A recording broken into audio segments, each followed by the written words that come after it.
Ladies and gentlemen, welcome back to the podcast. My name is Monty Hook and I'm in the studio in Bali, and today I'm joined by Mr. Joel Brown for round two. Yes, let's do it, man. I'm ready. More than ready. Let's go.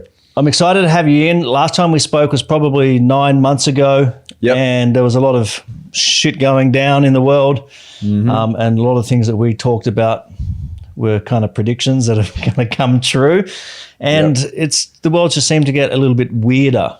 And I've noticed that you've started speaking up a bit more about certain things, and certainly the agenda, the potential agendas that are in play, and really commenting on people's fears and what's going on in the world. So I think I thought it would be a good idea to get you back in here. Have a reboot, 2.021, and discuss some of these things and get some questions from people and see what's on people's minds, because one of the things I do want to talk to you about is, which we've talked a lot about, is how can people share their truth without being ridiculed, without being in fear of being put down or shut down by their family. So we'll talk a bit about that, but let me start by opening this way. So on your Instagram, I've seen some of your quotes recently, and one of them, the most recent one today, is the more they censor, the more obvious it becomes who are the ones with ill intentions. What are the ill intentions you speak of, Joel Brown? Oh man, you laid the big one out to begin with. Okay, cool. So let's break it down. Those that have been following me know that I'm very much anti-establishment, okay? And for good reason. And I know you are too. We definitely have had conversations about this. There's more than the ISCs in what's going on here. I think a lot of people are caught up in this CV19. You guys know what I'm talking about. Don't want to get the census on this right at the start. And I think a lot of us are caught up in conversations that aren't really useful, to be honest. And it's orchestrated that way. There's a lot of this flip-flop confusion. You've got someone like Mr. Fauci, who's out there calling flip-flop Fauci. It's a hard one to put out. And he tends to, say you got to wear 2 masks, you got to wear 1 mask, you got to wear one indoors, you got to wear one outdoors, or masks don't work. So people are getting very confused. And there are people that are trying to do the right thing, genuinely. They're like, I want to make sure that we can get things back to normal. My thing is, you look at the people that are running the show, Klaus Schwab's, Tedros Moses from World Health Organization. You look at these guys. They are saying blatantly right in front of the camera, we are not going back to normal. So I don't know where people are getting this from. When they say, we've got to do this so we can go back to normal, I don't know where they've got it from, okay? Maybe some politicians have said it. Maybe someone in mainstream media says we've got to do this to get back to normal. They don't know what they're talking about. I think it's just the case that people, in their minds, they want to get back to how it was before. Wishful thinking, yeah. And look, I'm not saying this for you guys to be in fear, all right? I'm informing, and you can do whatever you want with it. This is to put on the table and go, maybe consider this, because you're not going to get the truth from mainstream media anymore. Civilian journalism is super confusing. You've got to go and do your own research, and it takes time, and it's connecting the dots, and you got to check in and feel in your gut. You've got to inform yourself and educate yourself about history and look at patterns, look at human behavior, look at the brackets of people that are disagreeing and go, what are their other values and their virtues in life? Then look at the people that are for it, that are agreeing, and look at the values and the virtues in their life. And I say, don't go follow someone that's not living by the virtues and values that you want. That if they don't have the lifestyle that you desire, don't follow them. It's very straightforward, it's very simple. And I think a lot of people now aren't trusting, first and foremost, their immune system. They know secretly within themselves, I've been smoking a little bit lately. I've been drinking probably a bit too much. I've been eating a little bit too much sugar. I haven't had my probiotics. I haven't been getting sleep. I haven't got enough vitamin D. Sunlight. They know it. You guys know it secretly within yourself, whether you're admitting it or not. And in this time right now, with all this noise, with this confusion, with what we call a Mentacide, which is a mental genocide, there is a big call for each and every human being to take ownership and responsibility. And it starts with ourselves. A lot of people would rather, and this is what happens, man. You look at it, I love history because you can learn so much from it. There's so many people that just don't want to open a history book. They want their head in the sand, and it's going to hurt. It's really going to hurt when you have to wake up one day to the truth of what happens with patterns. This is human behavior. Okay. Yeah. We look at history.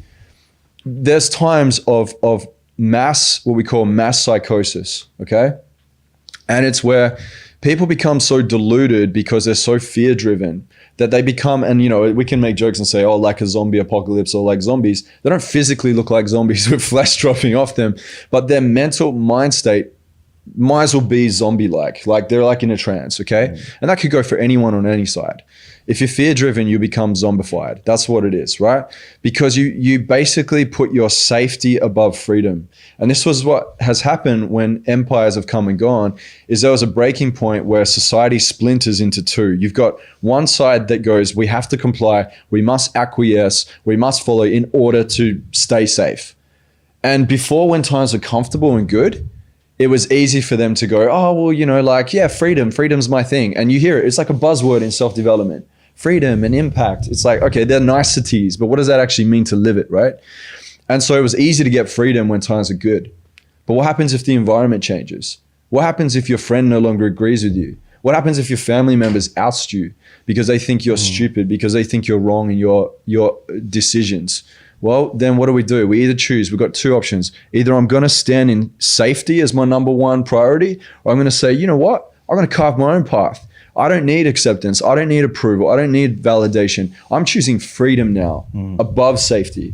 You look at the Spartans, man, they chose freedom over safety. They got the invitation to submit. Otherwise, they'll get rolled on. And you know what happened? Leonidas kicks the dude down a well and says, this is Sparta, It's like, where did we lost our courage somewhere along the line. We got too comfortable. And I'm not saying we've got to, go to the gates of hell and fight like the soldiers in 300. I'm just saying there was something in that courage of building and progressing where they looked at it like, man, we need to fight for something here. Otherwise, it's all going to be taken away from us. And this is how empires are built. But the truth is, we have 3 layers. And I know you're like ready to get the word in. We'll get there in a sec. I want to really open up this conversation with this consideration. There's 3 layers to this. The first one is the physical. It's physically you. It's like, what can I do with my mental, my emotional, my physical, okay? And what can I do with this? Have I got my immune system right? How's my mindset going? Right? How am I perceiving myself? Am I looking after myself? Okay. Then we have the second layer, which is the environment. What's happening in the environment? How much of it can I control and how much of it can't I control? And then we have the third layer, which is the spiritual. It's in another space up here. It's in, some people call it a parallel universe. Some people call it a paradigm. Some people call it principalities and powers, whatever you want to call it. It's different for different people. Yeah. So like everyone's having this different experience, but the truth is, what's happening in the mainstream media and what's happening with people arguing amongst each other, they're arguing about ideologies and there's no middle ground anymore. So it's like, I'm a left-minded person, I'm a right-minded person, I'm anti-V, I'm pro-V, I'm from, I go for Israel, you go for Palestine, I'm for Australia versus China, I'm for America versus China, black versus white, straight versus homosexual. It's like they're creating so much division intentionally so that we end up fighting over ideologies, forgetting about the physical, environmental, and the spiritual, and actually paying attention to what we can and can't control. Yeah. This is where we're tripping up, right? Like we can go on all day about like the ingredients that's in the shot. We can go on all day about what Mr. Fauci said. We can go on all day about how evil Bill Gates is. Guys, we know we live in a world of good and evil. We live in a duality. Like let's start thinking about what we can control. Yeah, absolutely. Yeah, so I think what we want to do here is talk about the solutions, because like you said, there's so much confusion. There's so many differing opinions. There's a lot of debates. There's a lot of fights. There's a lot of this science versus this science, and there's no how do you get to the truth of it. But my thought is, you don't really need to get to the truth of it. You need to, like you're saying, you need to. How can you control your own life where you are not at the mercy of the environment, what is happening around you? Yeah. Now, that's not to disregard what is happening in the world, and that is not to disregard, speaking up and making a stand. Yeah. But those things can coexist. How can you make a stand for what you believe in and maintain your sanity? Because I think what happens is a lot of people, it's very scary to speak your truth. And it's scary because, like we're talking about, you might get ousted, you might get ridiculed, and our basic primal human needs is security and being part of the tribe, and then food and water and shelter. Absolutely, yeah. And if we don't have that, then nothing else matters. So we will make decisions based on, or we will form our lives and our behaviors and our decisions are formed based on those primal needs. Yeah. So first question is, how can people, because there's a lot of people speaking up now, right? And that's why I brought you back on, because I can see you like really speaking up, and I see it as a sign, as a mark of leadership, like inspiring people to actually speak up and take a stand for what they believe in. Yeah. Right. But how can people do that without being, ridiculed, or does it not matter? Yeah, let's unpack this. And I just want to say this. Monty and I are going to say a lot of things on this episode today. There's going to be a lot of information. There's going to be a lot of talk. But I want to challenge you, if you're watching this right now, if you could take just one thing, that's it, just one thing from this podcast, and you apply it to your life. If this could not only change your life, but have an impact around your friends, your family, your followers too, I want you to imagine how much of a shift that could actually create, right? Because that's all. We just one step at a time. And I think a lot of people are in overwhelm right now going, I need to connect all the dots. It's not how this works. None of what I did in my business was that. None of what I did with making money was that. You know it too, and what your successes that you've had. It's one step at a time. So don't put the pressure on yourself to work everything out. And it wasn't designed for you to work out what's going on with this. What we get to do is we are in control of how we structure our life, right? We are in control of how we respond to people that are rejecting us, that are ridiculing us, that are, taking stabs. I've seen some nasty messages, right? Look, I've done a lot of work around my wounds, around my trauma. I've done incredible forgiveness work with my mom, with my dad. I've done incredible forgiveness work with my ex-partners. I've forgiven myself, and I've gone to forgiveness with God. For me, I put my self-worth in the love of my Creator. I don't need it from anybody else. I already have it. It's there. It's done. It's finished, right? And so for me now, it's getting into mission. It's doing what we got to do. And I got to credit my co-host, Marcos, who's on the Unknown God podcast, and me. He said this because we're doing a chapter right now on Daniel. There's a book of Daniel in the Old Testament, which is prophetic, which talks about, you got to pair it and cross-reference it from Daniel to Revelations to actually make sense of last days prophecy. And Daniel was someone who was, he's an Israelite. He was captured by Babylon, brought into Babylon itself, and he was put under many tests. And he stood before this king, and he basically told this king, what you see in your dream is your empire will crumble by an inferior empire, which actually ended up being Medo-Persia. And to tell a king in those days that your empire is going to crumble, like the saying would be, long live the king. You never tell a king that their empire is gone. He did it. And the king took it on the chin and was like, and he, no matter how much he didn't like hearing it, he respected Daniel. And Daniel could have gone from that. He also stood before Belshazzar, and he called him out on his stuff. They didn't eat the king's food. They rejected political legislation and was thrown in the lion's den for it. This was a guy that wasn't doing this to be macho. He was doing it because of the congruency of his mission and of his character, and because he respected God and he knew he was here for a reason. And I think that's what we've got to return to. Return to love and compassion, and remember, look, we're all on a journey, but also in it, don't compromise your values. Yeah. If someone's ridiculing your values, usually they are because they see you as a threat, because they know they're not standing strong in theirs, right? So that's first things first. Second is, when we look at what's going on in the world right now, a lot of these reactions is coming from wound triggers. People are living in shame. They're living in guilt. They're hurt. They're lonely. They're sad. They're living in fear and many other things. They're driven by desire. And how do you live a life like that? You live in disappointment because you never get what you truly want, because it's not found in those things.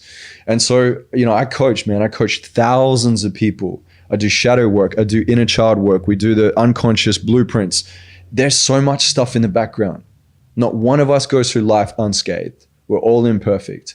And so when people start saying things to me, I look at it and I ask myself this question. I'm going to challenge you to ask yourself this next time you catch hate. what am I making this mean about me? If someone says, you're an a-hole, or I hope you die from CV19. I got the C word recently. You did? It's a bit harsh. I get all sorts of stuff. I get ridiculed. Joel, you've got a big influence and you got a bigger platform. How dare you? You're at fault if from these, encouraging people that they should speak their truth in this protest. And I can take it, man. I can take the hits. I've been doing this long enough to say, cool, I'll take a few arrows. Let's go. Because I know that there's a greater goings on in life that we should be paying attention to. And so when it comes to, these wounds and things of this nature, I think that it's first and foremost our responsibility to check in on ourselves, okay? And we get to look at it and go, okay, who do I get to forgive in my life that I've allowed to still hold power and still have strings tied to me, okay? Maybe you get to forget your mom for the times where she said things and in that moment you made it mean that I'm not good enough.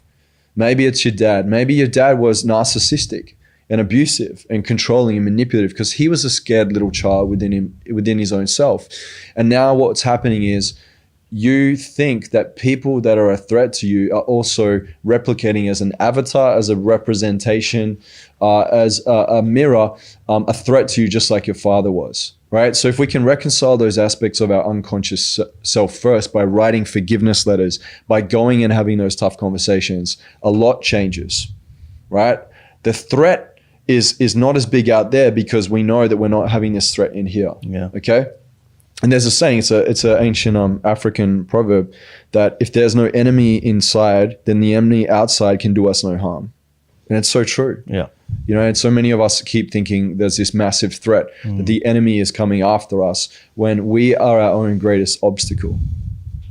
There's a lot we can achieve, but we're not really having a fighting chance if we haven't healed these aspects of ourselves first. So now when people take digs at me, I'm just like, well, it's their stuff. Yeah. They're projecting, but I'm not going to be pulled into a small visionary projection because I already have a bigger vision for what's going on here. And I'm also open to the fact that I could be wrong too. Yeah. Like, let's chat. What happened to debate? What happened to discourse? What happened to sitting down and chatting? If someone doesn't want to do that, often what I'll see, like when I've been hated on in my messages, in my comments, I value it, right? I look at it and go, I evaluate it and say, are they attacking the message or are they attacking the messenger? Because the moment there's an attack on the messenger, now we're playing a very different game. Yeah. I delete it. It's no longer a debate. It's no longer a conversation. It's just an attack. If someone needs to attack your identity or someone needs to attack, your title or your religion or your beliefs or your whatever it is. Yeah. And it's a personal attack to you, now it's different and I don't encourage it. I'm like, just get rid of that, block that person. If someone is attacking the message, great, awesome. Maybe there's something that we haven't considered here. Let's open up and look at the other side of the coin. This is a moment to grow. But I'll tell you what, in all the things that are happening, never in the last 18 months have I actually received a message that held enough weight for me from an opposing view to go, oh yeah, all the things that I actually thought around this is actually wrong. All it's done is strengthen my belief. Because it hasn't held weight. I'm like, I can see how you've come to that conclusion and I can meet you in love with that. The other side of the coin that you're coming from as we look deeper into information, it actually not only conflicts, but also has holes in it. And I can see that you haven't done enough research.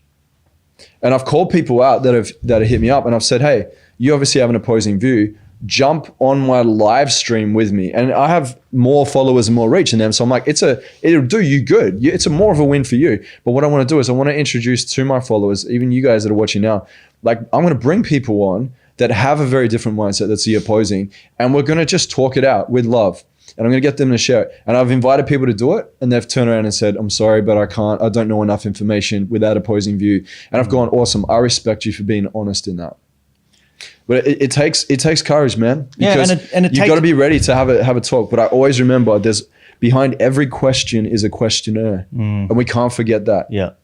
But one of the things I've learned recently, especially in this last 18 months, is also having more compassion, for where people are at. So rather than feeling like it's a personal attack, like actually trying to put myself in their shoes and have some compassion for where they're at. They might be stepping out of line. They might be using bad language. They might be saying the wrong thing. Yeah. But the more I can have compassion, the less that I'm giving my power away, for sure. Yeah, absolutely. Yeah. One thing you said before, which I want to dig into a bit, is that the values piece, right? I think what is happening a lot in the world is people are actually giving up on their own values because they are pressured or they're coerced into taking some kind of action which they don't actually believe. Yeah. Now, the obvious one is the jibby jab, right? Jabberwocky. Now, there are people who, put it this way, if someone goes to the doctor and the doctor says, here's two options. You can take the jib jab, or you can do it this way. Here's the facts on this side. Here's the facts on this side. Decide for yourself. Yeah. And they decide to do it. I'm all for that. Yeah, I'm all for that. 100%. What I'm not all for is when you go to the doctor and the doctor has the statistics that says twice as many people die from the jib jab, right? But I think this is the best thing for you. You should take this. Now, what happens is, as a human, you're going to trust that person of authority, whether it's a government, whether it's a doctor or somebody in a suit or Fauci or Bill Gates, because they're billionaires, right? People in authority tend to have this kind of this power and influence, right?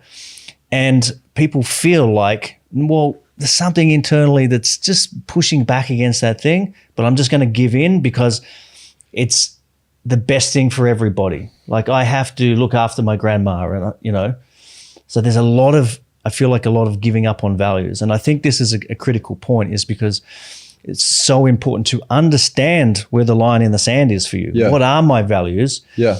And then decisions become easy. Like you're saying, you're not swayed by something. You're not affected by something. You're open to conversation, but you'll look at it objectively. Yeah. But you won't let it affect you and take your power away. And I think that is what is happening on a mass scale. Yeah. And I think that this is also part of, if whatever agendas are at play, that is definitely part of the agenda. Fear has always been an agenda from people in power, including governments. And it's just always been the case. And I think it's really naive of people to think that that is not happening right now. Like, the government has my best interest at heart. Yeah. And the point is, it doesn't matter whether they do or they don't. If you have full control and power over yourself and you stand in your values, it wouldn't matter what they think or what they say. Absolutely. It eats away at your soul, man. It's like I knew that I bowed down and submitted to something that's out of congruency. That's it. That's it. At bottom line, this is what it does to you. You know what I mean? Regardless of what you put into your body and all the other stuff that can happen from it. Like, we know, right? The ingredients that's in it, super questionable. It's experimental. We could go on all day about this. That doesn't get you to where you need to be in your mindset. So we're gonna just skim over that. My mom was pushed into a corner, and she was told, she was working in aged care, 29 years, man, 29 years with this company. A month ago, she was pushed into a corner and told, you either get the jab or you lose your job. My mom took the higher road and said, I'm not taking the jab. She left. And some people would say it's stupid. Some people would say good on her, amazing stuff. She just said to me, Joe, if I comply with the small things that are outside of my spirit, what happens when the big things come? That's character, bro. Yeah, I'm proud of her. She's a freaking legend, man. I have so much respect, That's and it's brave, man. It's actually brave. Absolutely, man. And my dad, he's been an emergency nurse. So he's in the theater, like, as emergencies are coming through, he's seen it all. He's been in hospitals and sees the actual numbers that are really going on. And he was told by the hospital that if he posts anything that's anti-V, he will lose his license. My dad's been a nurse for 36 years. You know what I mean? So, like, there's these threats. So he doesn't want to lose his job. He needs to pay the bills. And they want to live their life. They're getting older, so they don't want to, make it harder for themselves. So people are forced, they're coerced. And I have a network of doctors. They've been canceled, they've been suspended, they've also been threatened. Some of them have lost their job because they've spoken up. Like, who in their career that's worked so hard in all their studies and everything they've done, and they've seen the lies and the deception, and they've gone and been willing to lose their job for this? Do you think people fight for nothing? Do you think they just do that for no reason? Or maybe it's a conspiracy, but we'll see. No, they do it because they legitimately are convicted in their soul. This is not okay. Yeah. Right? So that's just one aspect. Another thing that people fail to actually know is when the emergency pandemic was announced, the World Health Organization was put into governing power, which means they take precedence over the whole world. They have power more than your government. Doesn't matter what country you guys are in. They have more power than your government because of the health emergency powers that are coming into play because of this pandemic.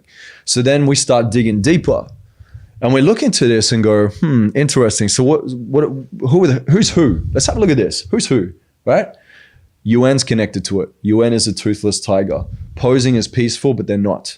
Okay. So many different cases of this, so many things that have gone through court systems showing how corrupt they are. Okay.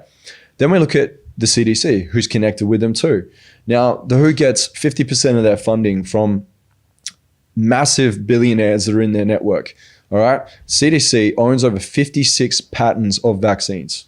And they make $2.2 billion a year in license fees. Absolutely. So like, would you say that this is science, bro, or would you say it's business? It's business. It's business, right? So the more... Well, the science is always developed to create the narrative of what is in the best interest of the business. The problem with science, I think science is a great vehicle. Science doesn't teach compassion. You can't learn compassion from science. It's super objective. It's using it as a vehicle to find the resources and the things that are there.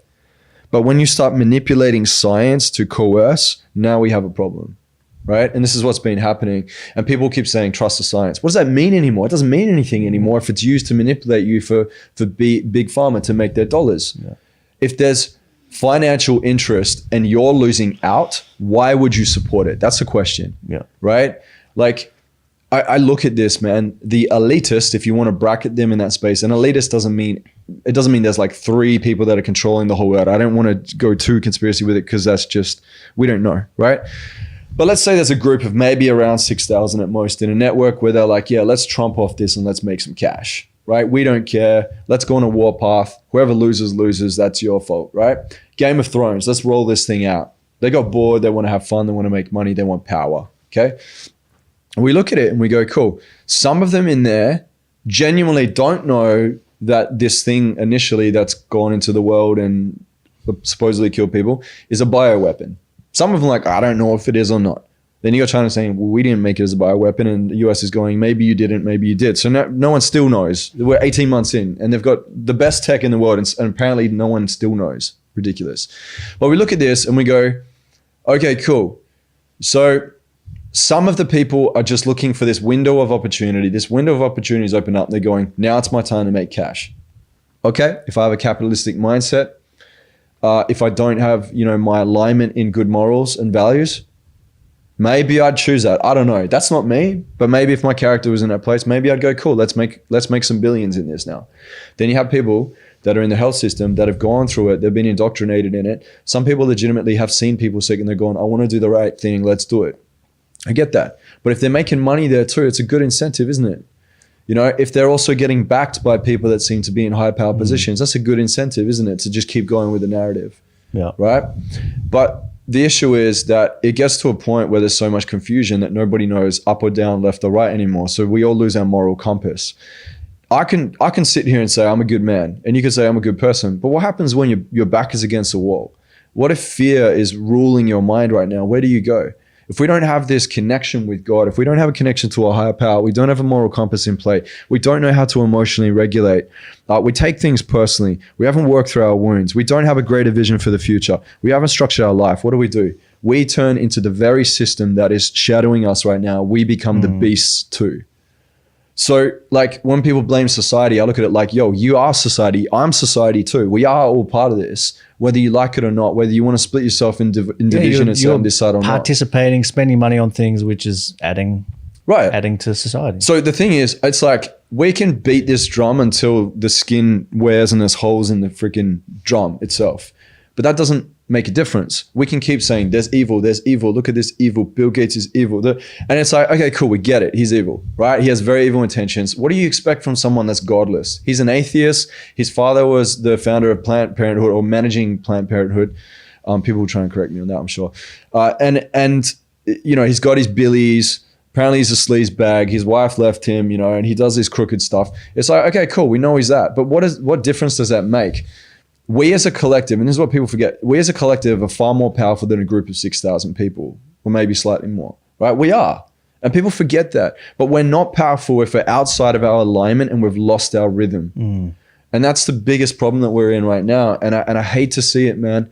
I've just stopped arguing points to people. I'm like, let's lay out physical, how you can get that right. Let's look at the environment and what's shifting. And no, like Marcos said it so well the other day, because we did this episode on this like cosmic awakening, like what's a true cosmic awakening?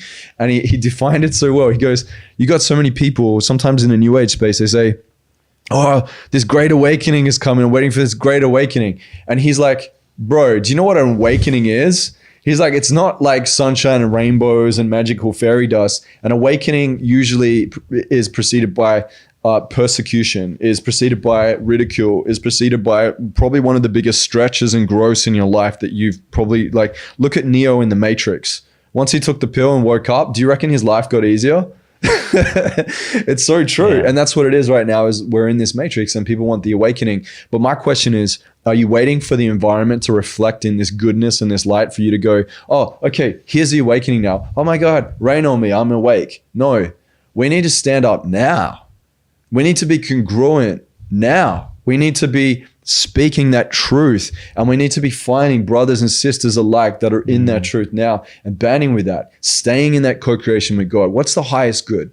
You know, they use it all the time on us. Or we do this for the greater good. That's a manipulation technique. What about what would be the greatest good of your mission that you're here to do while you're here? They think that they're doing. Some of them think that they're genuinely doing it. The problem is they don't open a public forum and get the whole world to sit down and go, what would you think would be suitable?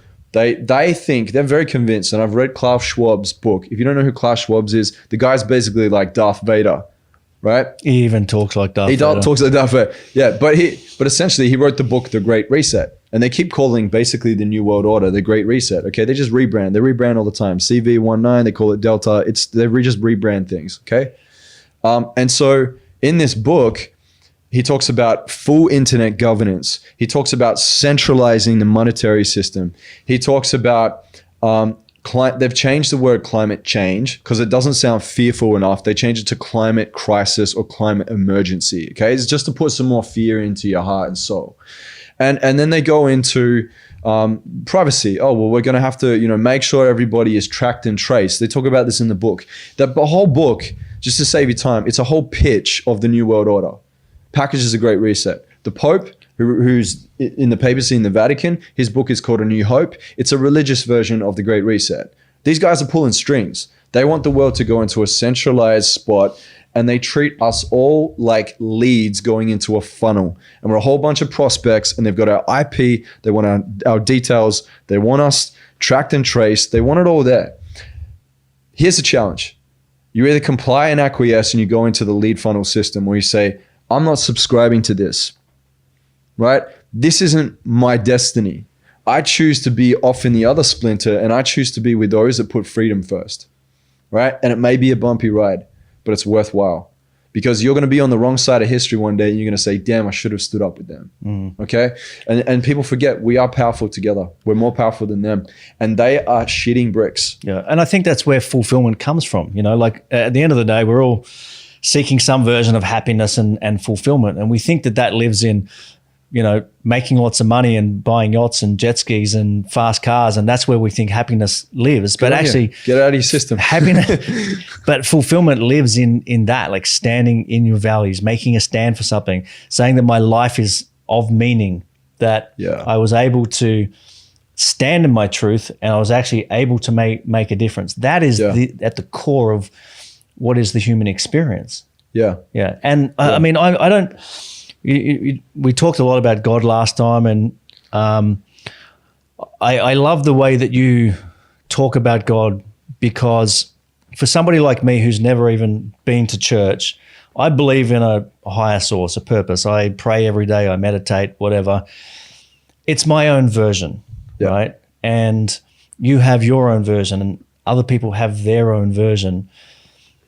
But this concept of believing in something that is bigger than you, I think it's part of our DNA. It's part of our human makeup. And this is where this debate about science kind of comes in, because I know some very, very, very, very smart people in my family who are very science-based, analytical, super intelligent from a knowledge perspective and academic-wise, but I've never really seen them be happy or fulfilled. And there's been a lifelong struggles with depression, and I'm not saying that those things are 100% directly correlated, right? But it seems to me that there is some element of this God factor missing from their life. You could say the soul is not there. And I think science and God, or, you know, the universe, these esoteric teachings, 100%, they can coexist. And I actually think that they're one of the same thing. We're all seeking the same answers, just from different perspectives. So how do you explain to people, how do you talk to people who are like me, who have never been to church and aren't really that, they feel something. They feel like there's something missing, or they feel like they want to connect to something. Yeah. But it's not something that is been in their world before. Yeah. Powerful question, man. Powerful question. I don't necessarily think you need to go to church to have that experience, especially the experience that I've had. I mean, I went to church, but I never had church hurt. You know, I never had that problem. For me, it was just going out and trying all sorts of things in life. And I studied many different concepts of God, and that's what it was. It was just all concepts. It was like, this is how God is in this religion and this view, and this is what you do, and here are the traditions, and here are the rituals. And I just kept running in circles. And the more I went in, I just went more down the rabbit hole of belief systems. And I just never felt like I fully got it. It just became, to be honest, it became more confusing. But I got to a real back end point. I was in Tulum, Mexico, and I had this experience with Jesus. And for me, it was like having this realization of, I'd never truly chosen it for myself. It was always adopted, you know? So I dropped to my knees one night. I was like, Christ, I really, you know, I want to know the true you. If you're legit, if you're real, if you're the real gangster, right? If you are the truth, I want to come to know you and you only. But I need you to reveal that to me. And honestly, within, you know, that week, prayers answered, miracles before my eyes. I had revelations. I pieced things together. Like, there was logical consistency in more of what I started to study. I could see the empirical evidence throughout history when I looked deeper into it. And I had these experiential relevances and these like, whoa, I'm actually experiencing something shifting inside me, becoming anew. You know, it says that, you know, that you become transformed by the washing of your heart and the renewing of your mind. Just so many of my desires shifted and I became more fulfilled, but in the spirit. And this is the element that a lot of people miss out on. You know, we keep looking in the environment. Hopefully that changes. Hopefully things shift. It's like, well, maybe some things will shift, but structure environment in a way where you can set yourself up for at least some sort of certainty you can create. And then within yourself, what can you create within your mind? But the spiritual is something that I don't believe is just ethereal. I think that we get to connect with it.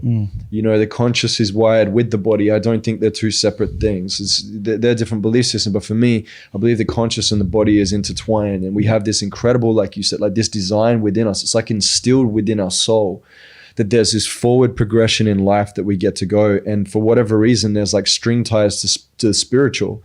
And when we go in that direction, we do feel like we're coming closer to God. And what's occurring to me now is this thing that we're talking about, this feeling, it's hard to articulate, right? It's hard to put your finger on what that is. And I think it's out of this world. It's out of this world, right? And I think this is the hard part, because people, the human mind wants to try to analyze and wants to have exact answers and what does this look like? But I think you can get too wrapped up in trying to understand what that is and what your version is and what you should exactly be believing in. Like, don't overcomplicate it. Well, like let's strip it back. If you just looked at Jesus as an example, right? Let's just say religion's out the picture. You know, let's say you're like, hey, I'm not going to read the Bible yet. There's a lot of stuff in there. It's like, you know, I haven't got there yet.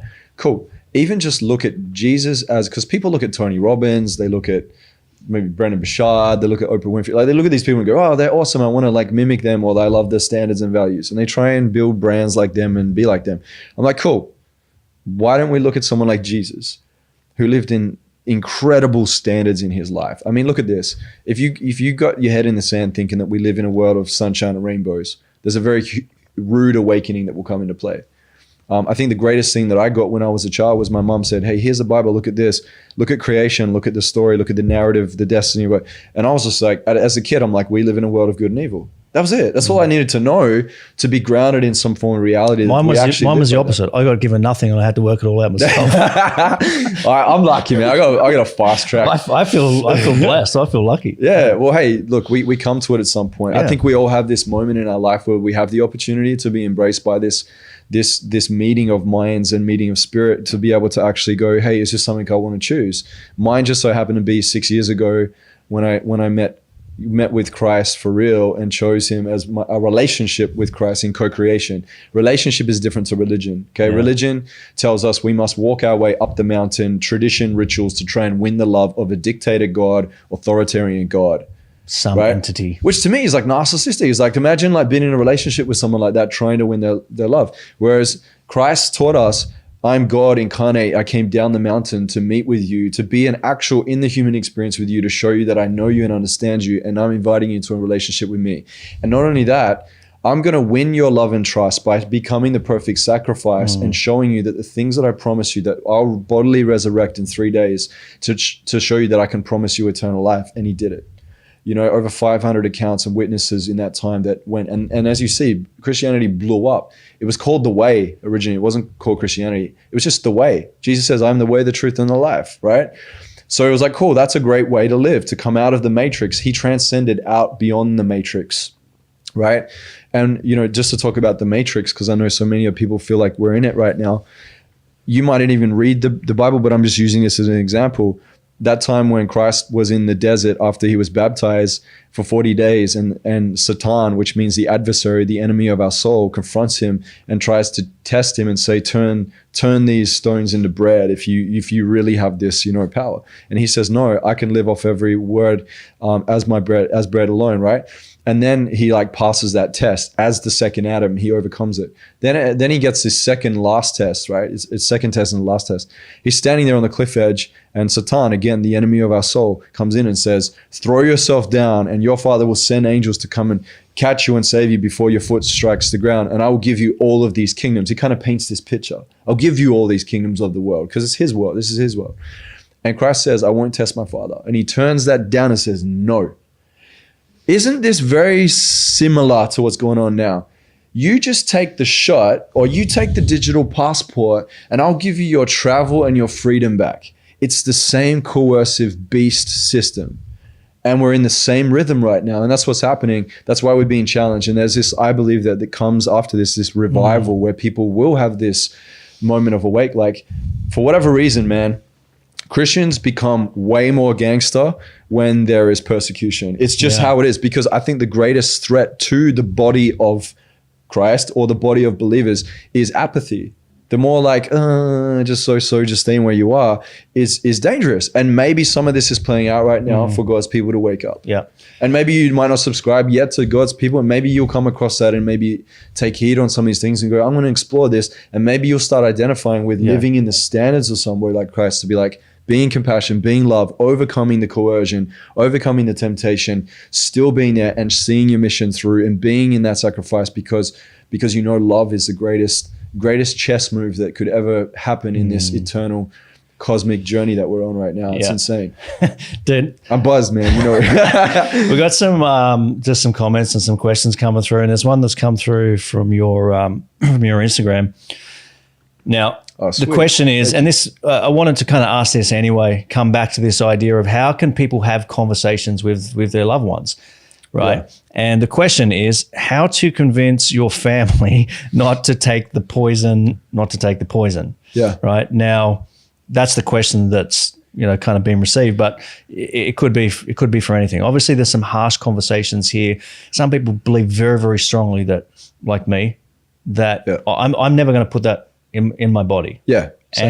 But I'm not going to try to convince. I don't believe in convincing, right? Yeah.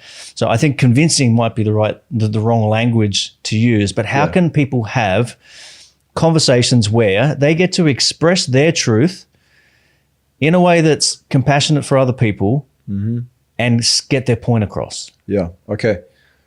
One thing I definitely want to drop in on is I actually have a connection to somebody that is detoxing it out of people's system. right? It's not a full 100% like everything is removed, because it's a gene therapy. Like, I don't know if you guys know this. It's experimental and it messes with your genes. Like, you can't reverse that. You can get the intoxication out of your system. That's why people are getting sick after it and becoming more susceptible to getting worse from it. It basically sends your immune system into a spiral, right? Like, and now you become defenseless against other viruses that are out there, right? I think this is the hard part, is that people don't understand what is happening now with this rollout of jib jabs, is that it is a global three-year trial that humans are participating in. Yeah. And, so you're a guinea pig, but it's cloaked, right? It's masked with, this is gonna save lives, but it's just lipstick on a fucking pig, right? It's still a pig. Say it how it is. I mean, yeah, well. The thing is, like, if you want to have a conversation with someone you love, there's definitely layers to this. One of the things that you get really good at, and I know it's tough, trust me, I know it. I've been in there. I've been triggered. My triggers teach me where I get to do my healing, and the same with you. Be prepared. Don't go in with any expectations that they're actually going to change. Maybe they probably won't. Like, it's a pretty strong. You'd be pleasantly surprised if they do change, okay? But I know why you want them to make that decision to go the opposite way, is because you love them and care about them. And I think we have to keep reminding ourselves is that's why we're doing it. Not because we want to be right. There's a difference between doing something because we want to be right and doing it because we want progress. Which is hard with your family sometimes, because some of the toughest people will be in your hometown or your family, bro. They just won't, because they think they know you, and they remember the times where you did get things wrong, and they remember the times where you were incongruent, because we are all imperfect. Sometimes they're just not going to listen, right? Like, even, my partner, she's like, hey, I told you this before. Now that your friend went and said it, and I've done the same with her, and I'm like, yeah, I needed the second reference, of course. But it doesn't mean I don't respect her, and sometimes I'm blind to the validity of sometimes what people are saying, because I'm quick to admit that it's good to get a couple reference points to weigh it up. Sometimes some people have just got the same reference point. And I ask people sometimes when they say really outlandish things, but I just say, do you watch mainstream media? Like, I'm genuinely asking a question. It's not even a jab. It's like, hey, do you watch mainstream media? Is this where you're getting your information from? Well, I just ask, where are you getting your news from? Yeah, like, where are you getting this from? And so I'd say the most productive way to do it is to spend more times being the person that's asking the questions, but coming from love, because you care about them. Hey, look, I really care about you, and I want to ask you a few questions about this. Just remember, I'm asking you because I care, right? And you ask, where did you get that information from? Okay, do you know the ingredients that's in this? Have you seen any videos or even seen breakdowns of doctors that have been fired from their job from speaking up that actually have got hard evidence about what happens here? Have you looked at the list of the consequences from this? Do you even know the government statistics that are on the government website? A lot of people, well, it's kind of some of the things you got to look at, like what do people do? I did a poll on my Instagram. Some of you may be able to see it still. It might be still up there. But I asked, like, why are most people not fighting for real freedom? And I had two options, because they don't trust the government, or because they're scared to speak up. Most people selected scared to speak up. Now, I think it's true. I think it's absolutely true that most people are like, what if I get ridiculed? I know a ton of guys that you probably know too in the self-development space. And I've personally had conversations with people in the back end of my Insta and my Facebook that have reached out to me and gone, I've stopped following whoever the leader, speaker, coach, author, because I no longer feel like they are living by the words they speak. I've heard it in like different ways from multiple people. What I've observed is that a lot of people who I considered to be leaders before haven't said a single thing. They haven't. Nada. And it's like they're trying to get on with everything or what they were doing before without a single peep about what's going on in the world. Pretending like it's not happening, a bunch of bullshit. But the thing is, like, look, I'm not here to tell people how to use their platform. People try and tell me how to use mine all the time. I don't like it. And I'm just like, man, whatever. Go build your own. If you want to have as much reach, go do that. That's cool. So I think we're all on a journey, and we're all coming to realize it different. It's like kind of like, when you just start putting the popcorn in the microwave, and like some just go pop, pop. And then like 10 seconds later, pop. Another one, and then pop. It's kind of like that now. Like, this is what's happening. I've never had this many messages in my inbox like I had before. And I've been speaking up like you for like 18 months now. Now it's like on fire. Like I can't stop it. I'm trying to weed through my business messages and personal, and trying to go through that in between all the people that are like dropping truth, sharing links, speaking up, tagging, and all that too. And that's good because it means people are building a backbone and courage. Then they were waiting for people to go first. But they've also been saying like, hey, I see these people that are in these supposed leadership positions before, CV19, right? Hate that we have to even censor ourselves. It's so stupid. I know, it's crazy, man. It's wild times. And they've said like, look, these people would speak about courage. They'd speak about how to build your confidence. They'd speak about, speaking your truth. But they've said nothing, or they're even promoting it and trying to encourage people to go and do it, but they haven't properly looked into it. Yeah. So it's concerning to me because I look at it like, well, who do people look to for leadership? And we've got to be careful because like I tell people, they're like, they come and look at my stuff and they're reaching out and I say, look, I'm not your Messiah. I'm not a guru. I'm not none of that. I don't want to be that. Like I look to God. That's it. But it doesn't even matter what you're saying. What inspires people is that you're speaking your truth. Yeah, well, that triggers something. They want that. That's what I tell them. I tell people that. I say, look, whatever the your courage version that I have, is, you already have. That's available to you. You have that in yourself. It doesn't have to be your words. Yeah, and I say like they appreciate when I share, and I go, you've got a platform, please share too.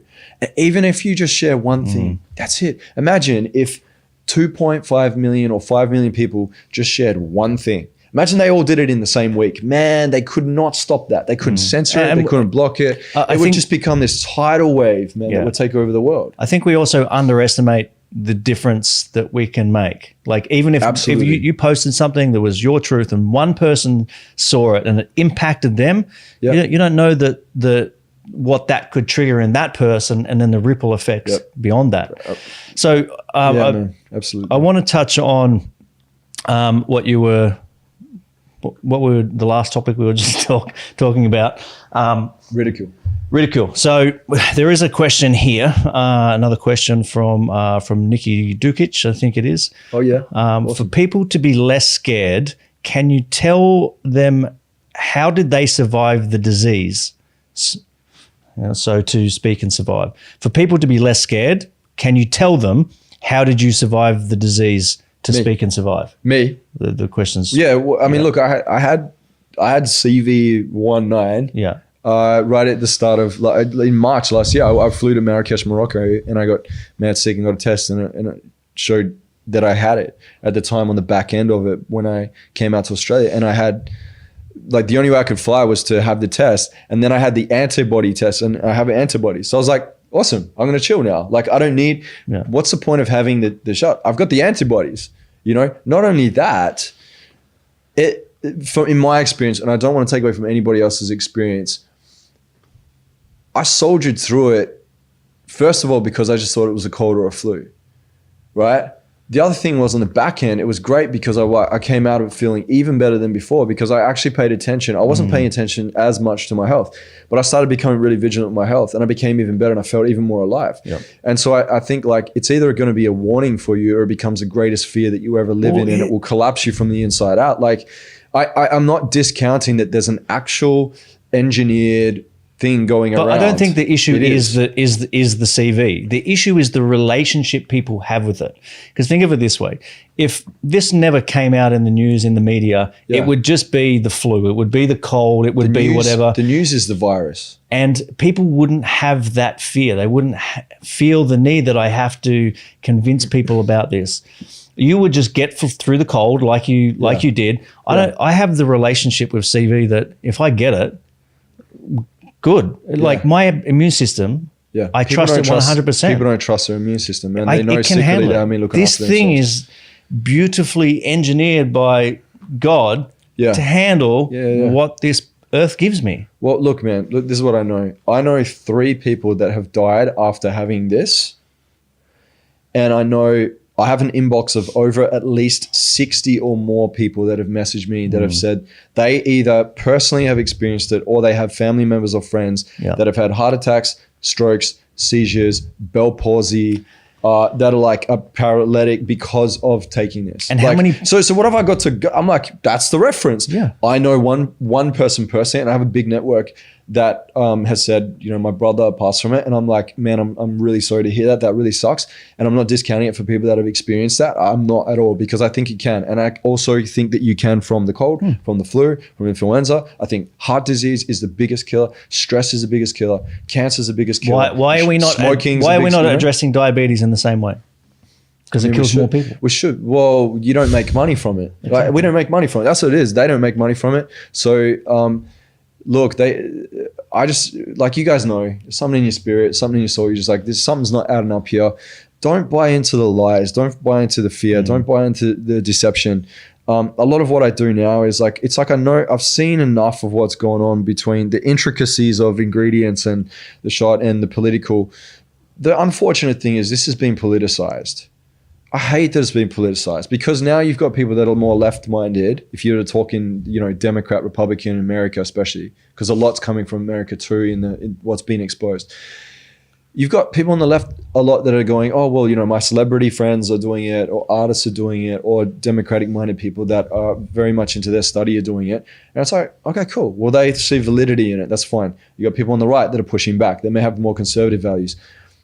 But to make it a thing where I saw a post the other day, a woman says, I've had 2 of these shots and I'm still going to wear my mask because I don't want to identify as a Trump supporter. And I'm like, wow. I'm like, cool. So you're basically saying that you're now not going to give yourself freedom because you're so scared to be identified with someone that's no longer even in office, because you bought into the politicization of this, this thing that's going on right now. I don't even know what you want to call it. It's a brainwash. It's mass trance. Everyone's in this mass trance. And even people that are against it are in a trance too, man. That's why I'm saying we've got to come out of it. There's a scripture where Christ says, come out of Babylon, my people. That's what he says. When you look at the word Babylon, it comes from the word Babel, the Tower of Babel. Remember, they tried to build this tower to try and reach God, to be like God, and God fractured it, and their languages were split so that they wouldn't come together. He doesn't want good and evil to come together, right? And then when you hear the word Babel, it means confusion. Right now, prophetically, when we look at the scriptures, we're in a time of confusion in the last days. It's a lot of babbling. It's so much babble, but it's created to be babble because if I'm in confusion and fear, then I don't use my critical thinking anymore. If I don't use my critical thinking anymore, then I can be easily controlled. I think and it switches people off. Like, I don't know if you saw this, but it was my good buddy, Dr. Anthony Fauci, world-leading expert on virology and everything that's good for humans.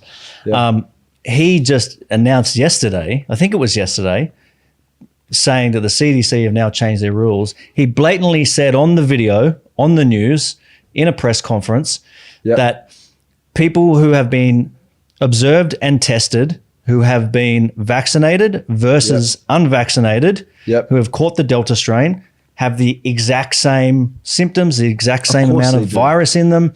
Of course they do. And it's now, he's openly saying it.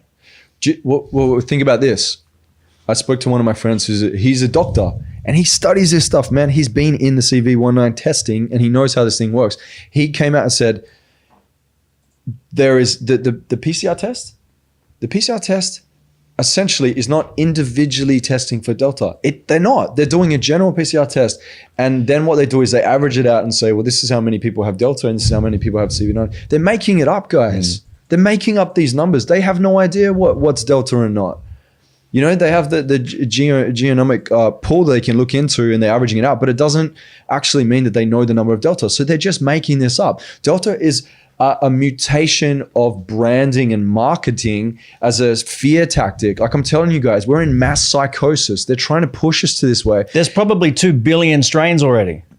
Are they going to name them as well? And my friend that's a doctor, deep in this stuff, says to me, he goes, there has never in the ever of history been ever a virus that has, when it's mutated, become stronger. It always goes weaker. It becomes more infectious. It becomes more contagious. It becomes more contagious, but less strong. And so we're looking at this, and like, I don't like to speak too much in that because I'm not a doctor. I'll beat myself to a punch because some people will be like, Joel, you're not a doctor, man.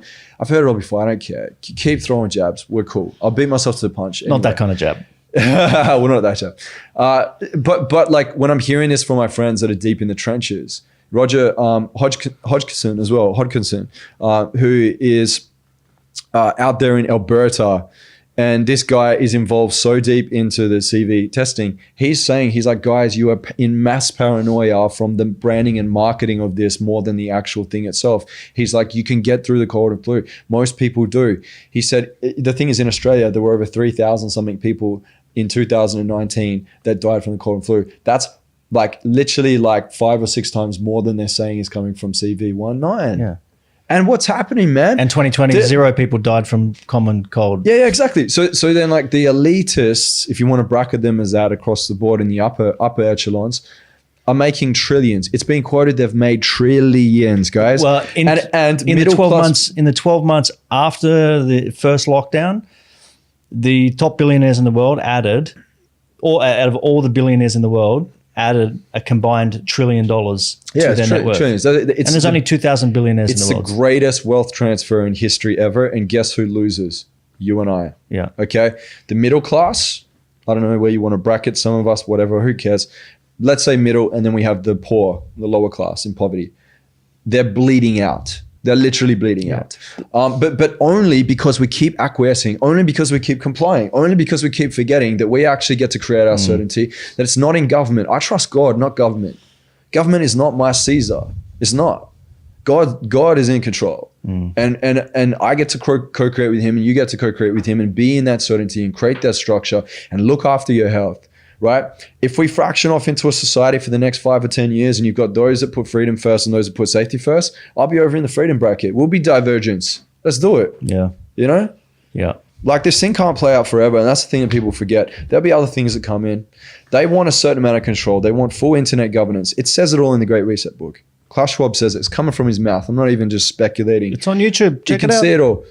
They want full internet governance. What does that mean? That means that at some point, if you're not complying with what they say, because they've got your digital passport, because you've gone and put your names in all the systems, because you go and keep acquiescing and agreeing, what it means is that now they have access to all the software you're using on your computer systems. If they don't like what you're up to, what you're saying, maybe they don't like your religious beliefs. Maybe that's not a problem right now, but one day maybe they'll come after Christians. Maybe they'll come after Hindus. Maybe they'll come after Muslims. Maybe they want to get rid of all that, and they want their own religion that they want to start moving people into. One world government, one world religion, one world currency. And if you're not complying with any of it, guess what? You use Zoom for your business, they'll just shut it off. Now you can't access Zoom to do your business because they have internet governance. Do you know what I'm saying? So like, this is, just because it's in this book doesn't mean it's gonna come into fruition. God has a plan too. The eternal word abides forever. You can't stop God, right? And you know, in Revelation, someone asked me, what is the summary of Revelations? I said 2 words: Jesus wins. That's it. Here's a question from I Love La. I love that. Do you think that we will see the second coming in our lifetime?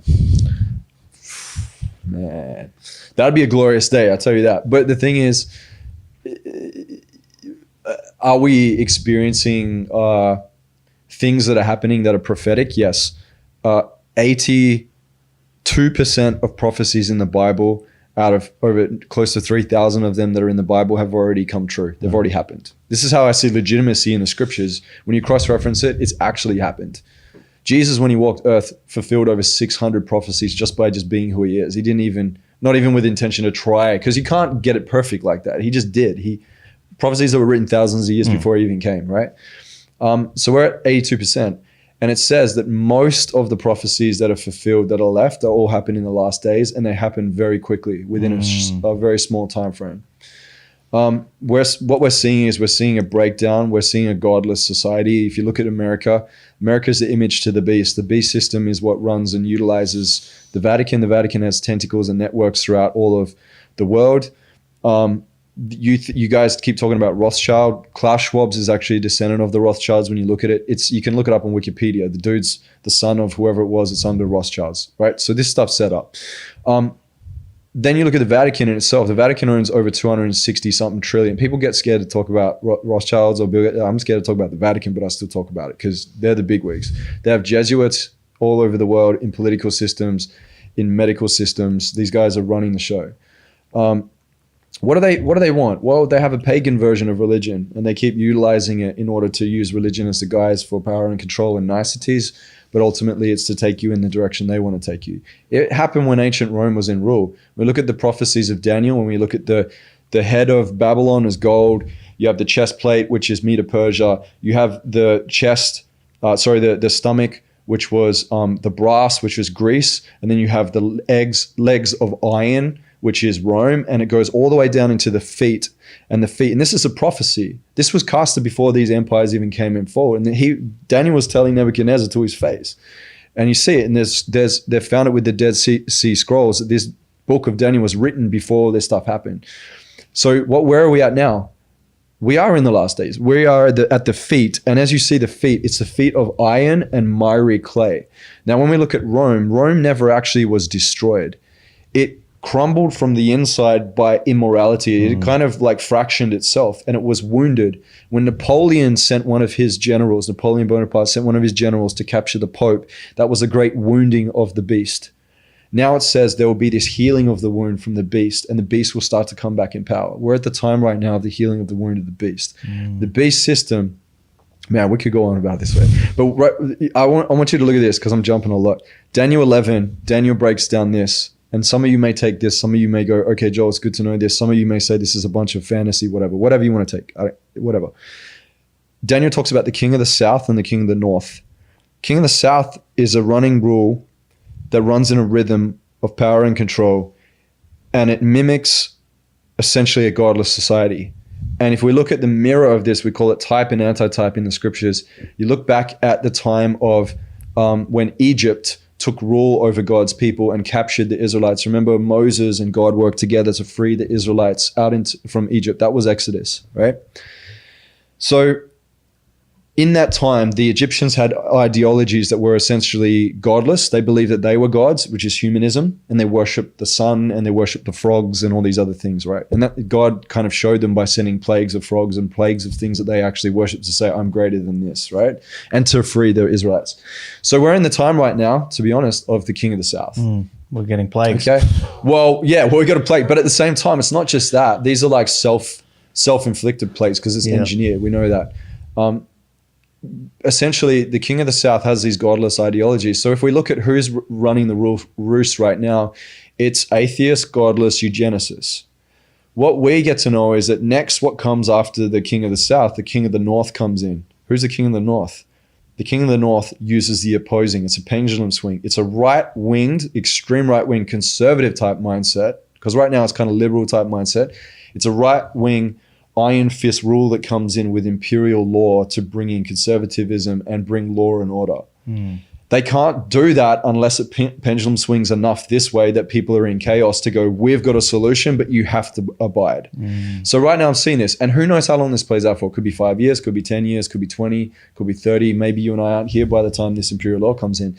But if we go by scripture from my Christian worldview, we're actually seeing this playing out in a way where it's getting really interesting. Interesting. So I want to circle back to some solutions. So coming back to this idea of having conversations with people, because I think this is a powerful point, because a lot of what we're talking about here could scare the shit out of people, right? That's spiritual, guys. You want to go spiritual too. It's like, let's go spiritual and let's see prophetically what we're looking at. It could scare the shit out of people. But I think what is important for people is, what I know that is true for me is, for me to have powerful conversations with people is for me to be grounded. When I'm in a state of, I've got to get an answer across, or I've got to get my opinion across, or I'm in some kind of fear state, or I'm angry, I'm never going to get the message across the way that I want it. It's not going to land.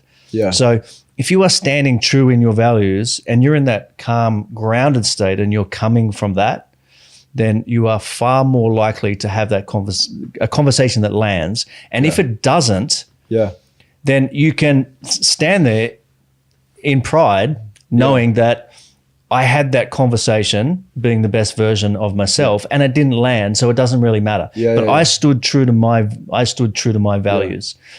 And I think this is also true for not just those conversations, but how you have that in your life. Right. Because all these things we're talking about, and there's so much fear going on in the world, and people are getting freaked out and fighting, but when you are in that state of, I'm just grounded in my values and I'm living my life and I'm looking after my spiritual practice and looking after my family, then it doesn't matter what is going on around you. And I think another place where people kind of get lost is we think in some ways that we feel like it's our job to fix the world, or we've got to change the world, or we've got to do this for other people. And, to make a difference in the world, I've got to do something big. I've got to create something big or whatever. Yeah. But the way to shift humanity, and I think this is a theme of what we're talking about, is the way for us to shift society, the way for us to shift humanity, to move us in a different direction, is for us to go inwards. Yeah. It's not to try to solve everything that is around, because the more people that do that, that is what shifts the environment outside. Yeah. Well, I love that you were able to bring it onto this track, because, just to use Jesus as an example, like if we just looked at the standards that Jesus lived by, in that time when he was in Jerusalem, think about it, Rome was ruling over Jerusalem. There was a double standard. Rome would crucify Jews, but they wouldn't crucify their own people. And the Jews were scared, and they had to pay their taxes to Rome. And it was like they were under this imperial law. And there was sex trafficking going on. There was slavery. There was racism. There was all sorts of stuff. Christ wasn't spending time in that political turbulence. He spent time going one by one. He was hanging out with prostitutes. He was hanging out with sinners. He hates the sin, but he doesn't hate the sinner. And this is what we get to remember, is we have the opportunity to be in that likeness, that rhythm. And this is the thing, is like God has this beautiful rhythm. And if we look at when we're created, we're in this original design. This world is a fallen kingdom.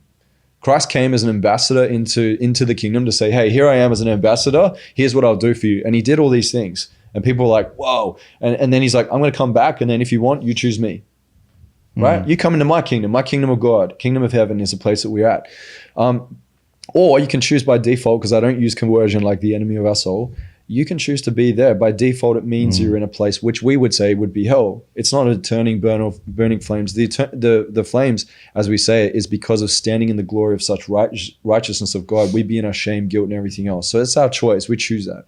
So I look at this and I go, okay, if things are going crazy around us, what do I get to do? Like I said, structure, look after health, check in, get like revisit, what are you good at? Like get familiar with your good qualities. Look at the things that you know that you've done that are great things in your own experiences. Look at the great qualities that you have. Find ways to be able to construct conversations with love and meet people in that place. When you feel healthy, you communicate healthy too, because you're in a fulfilled place, in a happy place. But then when we look at the environment, you could just do this. Can control, can't control, draw a line and just start writing all the things that you can control. A lot of people right now going, oh, what if there's food shortage? What if there's a cyber attack? What if, because they try and taunt you with these things. They say all these things. So I say, okay, let's play it out. If there's a food shortage, maybe next time you go down to the grocery store, maybe grab an extra 50 or $100 if you can, of some tin stuff, and get some maybe protein powders and get some baked beans and some peanut butter. Like I know it sounds a bit silly, but it's like, go get some extra stuff and put it in your cupboard. So now your mind's not having to think so much about that, because you're like, okay, I've got some preparedness. If people get a little bit crazy at the supermarkets and it's harder to get what I want in like a few months from now. Don't participate. If that's ever the case, if that's ever the case. And then it's like cyber, okay, what would I do if this, like I play out things in my mind and create better structures. I decentralize, I split into cryptos, different investments. I'm not a financial advisor, but I'm just saying, like, look at ways you can diversify. What would you do with your business? Like if someone's so scared that they're going to be ridiculed on social media and be censored and be ripped off, after this Insta live, who knows? But it's like, hey, I've got a Telegram group. I've got an email list. I've got a Facebook account. Yeah. I've got a WhatsApp group. I've got a community that meets me on Zoom often. Like it's like, I've got all these other ways that I'm not going to sit living in fear going, oh no, I'm really scared to speak.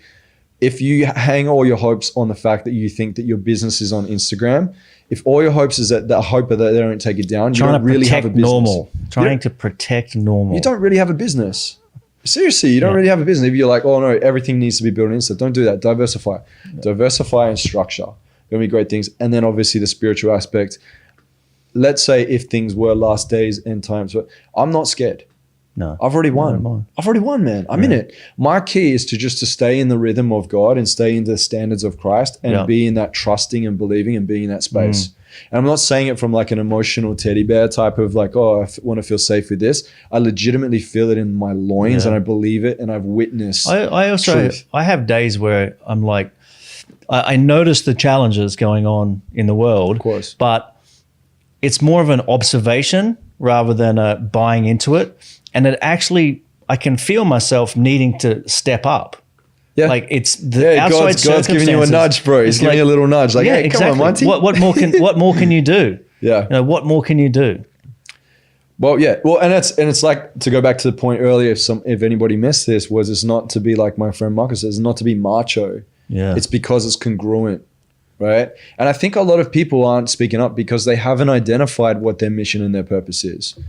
Maybe right now your mission is, if you're in the health bracket, is to just really inform people and educate people how to get their immune system up. Maybe if you did that enough, people wouldn't be worried about what's going on, and they wouldn't go and get be an example of good health. That's the best thing you can do. Exactly. And then maybe somebody else is really good with the human behavior and psychology, and then they can like support people, which is what I do all the time, is to support people working through their wounds and their trauma. And a lot of the people I work with, some of them obviously resonate already, but some of them come around to going, hey, I'm not as scared, and I'm not worried, and I don't feel like I have to comply and submit to this because I'm no longer fearing it like it has power over me. And they're not going and making these decisions that could have ramifications in their life. And they want freedom now because they believe they're worthy of it, because they've worked through the stuff that used to tell them they're not. They don't have invisible anchors in the background now. Yeah. And some of them have come into a relationship with God and gone, I don't need to do religion. I can actually do relationship. And they listen to worship music, and they feel good in a good vibe, and they read scriptures, and they've got good daily reminders and a promise, and they have prayer, and they're in appreciation and gratitude, and it's whatever. It's your own personal relationship. I never judge it. Everyone has their own personal relationship. But like when you're in that space, like what kind of vibe do you think you're going to be in? You're going to be in power. You're going to be in creation. You're going to be in acceptance, love, joy, peace. And in the grounded state that I'm talking about. Exactly. But where we start to get into destruction and we start to get into fear is when we're in shame, guilt, apathy, blame, sadness. Like, guys, you get to work on it now. Maybe this whole time is revealing for you to do the work. Don't wait for the awakening. Maybe it'll just get enough good in the environment for me. No, maybe your awakening is right now telling you, maybe in this moment, it's like a reflection to go, now you get to go and do the shame and the guilt work. Yeah. Now you get to go and go really deep into the scariest places within your soul and admit that it's been there this whole time, and stop hiding, avoiding, and pretending not to know. Get a mentor, get a coach, get support, whatever you need to do to get yourself into a place of centeredness. It's really hard to rock someone when they're in their center. Yeah. It's like that's you walk beeline, you know that's what I'm talking about with those conversations. When you're in that state, you can say anything. It doesn't matter whether somebody agrees with you or not. You're going to get respect. You're not going to. Yep. And you know it's about progress. You know it's not about being right. You know it's about progress in the conversation. And people will choose whether they want to progress or not. Yeah. But I'm not going to stop progressing if someone doesn't. Yeah. I'll just keep going anyway, and it will still be in love. Yeah. Here's a question for you. So we're talking about standing in your truth. Everyone's got different beliefs, has different viewpoints, has different experiences, different perspectives. How can we be open to new ideas, new perspectives, new observations while standing in our truth? Because I think that one thing that's super important for me is I'm hyper aware of when I am not willing to take something new on, right?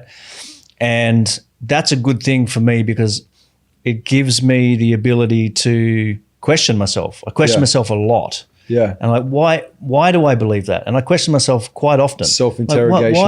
Like, why did I say that? Why do I believe that? And that has me be open to new perspectives, new ideas. And like you're saying, I'm open to debate. I'm open to new conversations. As long as it's like, it's a conversation about, the topic, and it's not an attack. It's not an attack on me. So how can somebody, anybody out there, myself, yourself, be grounded in that truth, but still be open to new perspectives? I love this. Recently, I was reading a breakdown from Carl Jung, right? Incredible psychologist. This guy understands. He does a lot of shadow work, or did a lot of shadow work. He's come and gone. And he understands a lot about the faculties, what goes on in the mind. And he says when you look at these times where the world has been under tyrannical, authoritarian governance, he's had a look into studies, and also he did it too when people were in prisons as well and were going through. He interviewed people that had been in torture chambers and things. And he said that when someone that you go through stages, the first one is fear. So if someone's in fear, they'll get to a point where they're like, I feel uncertain, I feel overwhelmed, I don't know what to do. So you start to make desperate moves. You're not coming with intention from a place of creation anymore. And that's what I'm saying. You can't have useful conversations in that state. It's destructive. Yeah. It's destructive. But then again, like, so it's like, okay, someone could be in fear, which could be enough of a motivator for them to want to like ask and get, and then they can come back into a balanced place because that's driven them. If they don't survive that first stage, they go into what we call psychotic insight. Now, the problem with psychotic insight is your perception of reality starts to distort. And if you can't get a good grasp of reality and looked at, like I said, I broke it down at the start of this, you got the physical, the environmental, and the spiritual. If I'm not able to make sense of that anymore, tunnel vision. Well, what I do is I start to create a delusion in my own mind to give me a sense of safety. Yeah. That's what we do. I say me because as humans, we can do that when our back's really against the wall. We create our own algorithms to support what our beliefs are. So the key is like, and it's tough once you get to that point. That's why I keep saying to people, like, come out of that fear, come from a place that's more healed, because you've got a chance then. You're not coming from your default as fear. You're coming more from like, okay, I'm seeking to understand. I'd like to think that I come from love more than fear, but there's probably times where I come from fear often too. And in retrospect, I look at it and go, oh man, it would have been better if I came from a different place. But it comes with practice. I want you guys to not be so hard on yourself and have grace, that it comes through practice too. It's the practice coming from love. Yeah. Right. And when you come from that place, I would more so go into a conversation with someone and they could be trying to ream me hard, right? Just, no. I won't look at it like I have to convince someone. I look at it like I'm going to keep, if it's productive, if it becomes, looks like it has a chance for productivity in the conversation, maybe I'm only really here in this moment with this person because there's one question I get to ask them that could shift everything. And maybe it's just a seed that's planted. Maybe it's not the actual shift yet. Maybe I plant the seed and then they see something in their own time and connect their own next dot to go, boom, the web's being connected. Now I get it. Now I see the picture. Maybe I'm not meant to water the seed. Maybe I just plant the seed and somebody else comes and waters it. But the way that I know the unconscious mind works is in two ways. This is how we do unconscious programming. The first one, conscious to unconscious programming. The first one is a big, overwhelming emotional experience anchors in, because emotion and imagination at that point in time lodges in your memory bank. So for example, let's say somebody has a family member that experiences CV19 and they pass away and they see them actually pass away in the bed. It can be a very emotional experience. So that person straight away goes, we got to be scared of this stuff. It's legit. All the stuff on the news, it all makes sense. We've got to stay. Everyone needs to get this. Otherwise, we're going to go, right? So I get that. And that's what I look at. And that's why I'll ask questions to see like, what kind of experience have you had? Okay. The second thing is, it doesn't necessarily have to be really big experiences that happen, but it can be little experiences that happen consistently over time that starts to lodge into the unconscious, that reprograms it. It goes against the pattern and reprograms it the other way. That's why I say to people, if you know and you're convicted in the things that you've seen and you're sharing truth, keep sharing it. Even if you're getting ridiculed, if you're getting arrows, like just keep boom, boom, boom. You might take a few. It's like, okay, cool, keep going, because it makes its way into the space. Yeah. And I put something up on my Instagram today. I said, a lie could be halfway, it can make its way halfway around the world by the time the truth can put its shoelaces on. Yeah. You know, tie the shoes. You know, it's so true. Lies can make their way very quickly because people love rumors, man. They love drama. If it bleeds, it leads. You see it on the front page of the newspaper. It's easy attention. I mean, look at 9/11, dude. What a joke, man. Yeah. They spent more money trying to work out if Bill Clinton had his sexual acts happening than actually looking at what happened with 9/11. It's like, what does that tell you? It's corrupt. People think America is run by politicians. Presidents are selected. They're not elected. They're run by multinational corporations. That's it. We see it now because we see technocracy. Well, we see these tech companies have way more money. They're elected, but the people that you get to choose from are selected. So it's a front. I don't know, man. I just think that a lot of what we see is the illusion. Yeah, 100%. And Marcos said something really great on our last episode. He says, people sometimes think they've got the truth, but it's just a repackaging of the next illusion. Yeah. And that's why like we can't do it without considering all of these aspects, the physical, the environment, and the spiritual, and then understanding how much we give to God and how much we maintain within our own control and our own space. And people don't know that. They're literally trying to work out It's like, you know, Just how trying to do I survive. just, they're grasping at straws and they're trying to work out 10 million moving pieces. And most of those pieces they're not going to help you. There's no truth in it. It's not useful. Yeah. So that's why I like to section into these 3 things and start like introspection and, you know, like getting clear, writing things out, man. In my coaching, I get people to write things out all the time because everyone keeps everything up here in their head and it just adds to the overwhelm. Yeah. And it's no good. And like I said before, there's times when I can watch the news, but I think I have very good filters which allow me to not absorb that. Right. And I think that is just because I'm very clear on what my values are. Yeah. And I'm hyper aware. And I think if there's one thing that people can work on is that awareness. And I think that also comes from realizing the state that you are in constantly. Yep. Like if you're in that state of more calm, grounded, you've got a far better chance of being aware of what's actually going on and actually observing rather than judging. Yeah. Look, man, TV, mainstream media, news, that's the greatest conspiracy theories ever right now. Like most of the conspiracy theories that you and I have seen and many others are actually come true. I saw a thing the other day said they're running out of conspiracy theories. It's true.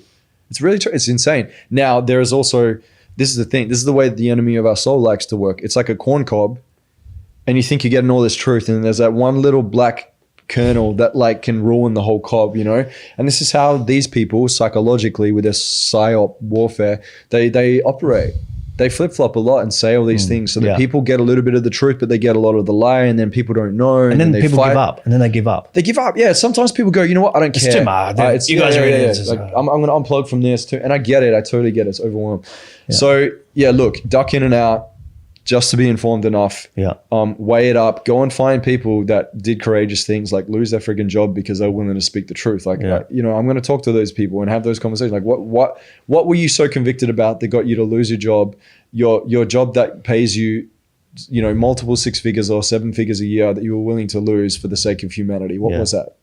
And they tell you. It's because I witnessed this. It's because I saw the numbers of warp. The crazy thing is, if you have the courage to do that and make a stand for that, you are opening a door which is going to allow the way for something 10 times bigger than what you closed the door on. Yeah, because character gets you further, bro. Character always 100%. gets you further, man. So look, we could talk about this stuff all day. We could. But I think we've given some people some hopefully some insights into some solutions. And there's just a couple of comments here from Germany, LA, Sydney, sending positive energies. Awesome. There's a lot of love it. Shout outs and Keep the good energy, good vibes. Guys.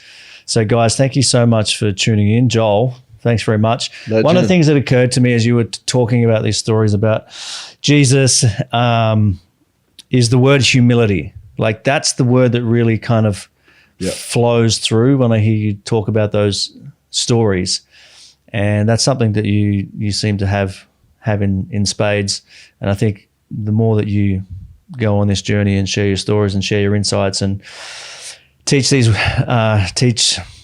wisdom and do your coaching, you seem to be able to tap into something more than that. And I think that's an aspect of leadership, which is the most needed on the planet is that humility, because we've been governed by people in power, narcissistic people that don't have humility. And when you can come from this place of humility, compassion, love, well, you know, that's going to shift the world. So yeah, absolutely, man. Absolutely. Well, Christ taught us to put humans first.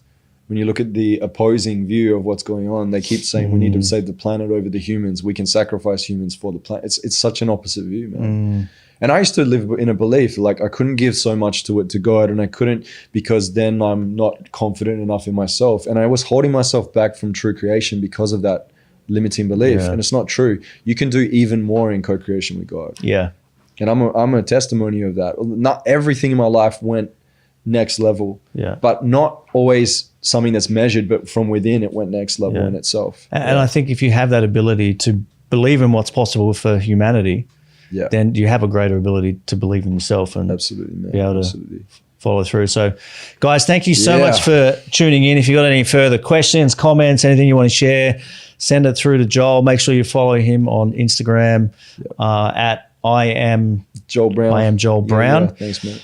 And we'll make sure that we've got this on the video and you can share it with all your peeps. Big and love, man. Thanks for having me, man. And thanks for utilizing your platform and taking the hours to put this kind of stuff up. We might have to end up moving everything to Rumble or somewhere else at some point if this is the case. I've already been looking into that. Decentralize, get off the grid with your sharing so that we can keep maintaining this freedom, guys. Like, it's not a bad thing. I think it's a time as well to shift into different spaces and not let this governing power to have too much of a say in our life. We get to choose. We get to have different options, man. And maybe it took this for us to be able to start creating our own paths that are even better for the future. Yeah. Right. Look at it in that way too. Yeah. No, and if you look at, like the difference between Instagram and say Telegram, I mean, Instagram, you might have tens of thousands or hundreds of thousands of followers, but a lot of it, 99% of it is empty stuff. If you're following somebody on Telegram, you are 100%